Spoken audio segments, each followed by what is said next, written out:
being from a place that started gang culture, when you go to other places and see the influence that that culture had on everybody else, how does that make you feel coming from a place where that, we see it only in movies? You feel what I'm saying?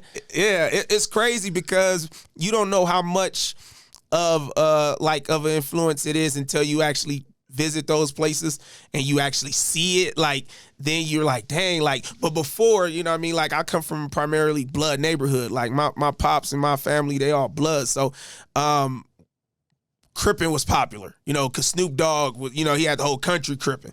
So like, I remember the first time leaving outside of where I was from, and I kept hearing, like, just your normal little nerdy kids, dudes ain't doing nothing, you know what I mean? Talking about cuz, what up, cuz? And I'm like, man, what is he talking about? Like, you know what I mean? Where I'm from, that's a problem. But it was like, it was popular, you know what I mean? Snoop Dogg made it popular, and so many people, saying cuz and stuff like that. But at the end of the day, like, they've learned it, right? They're not just front no more. Like, it's they've learned it. It's serious. It's not just a game. Like, you gotta respect it. Like, now these gang cultures is serious. Like, you can go to New York. You can go, man, I know some people from Nebraska that'll get with it. You know what I mean? Like, it's serious everywhere now. So you gotta respect it. At first, in the beginning, people from LA was just kind of like, you know what I mean? You ain't real. Like, you ain't from it. But now, like, they kind of learn the rules. They know what it really is. So, man, don't be playing. You could be out in Idaho, man, get your hat blown off. Easy.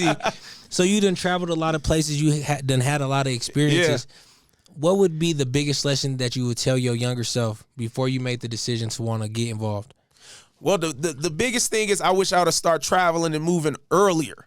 You know what I'm saying? Like, when you come from an area that is so compressed, like, you don't move outside of it. Like, where I'm from, like, it was, if I wanted to leave the block, I had to be with 5 people. You know what I'm saying? So, like, a lot of people from LA, from Compton, ain't never seen Hollywood. Like, it's a fact. Like, a lot of people haven't seen, a lot of people ain't been to the beach. You think we in Compton, LA, like, you right by the beach. Kids ain't been to the beach. So I just wish that back then I knew the importance of traveling and connecting and meeting people. You know what I'm saying? Now, like, I'm more open. Like, this is my first time out in Denver. You know what I'm saying? And, like, it was no hesitation. Like? Man, the snow? Come on, bro. Like, that's the first thing that got me.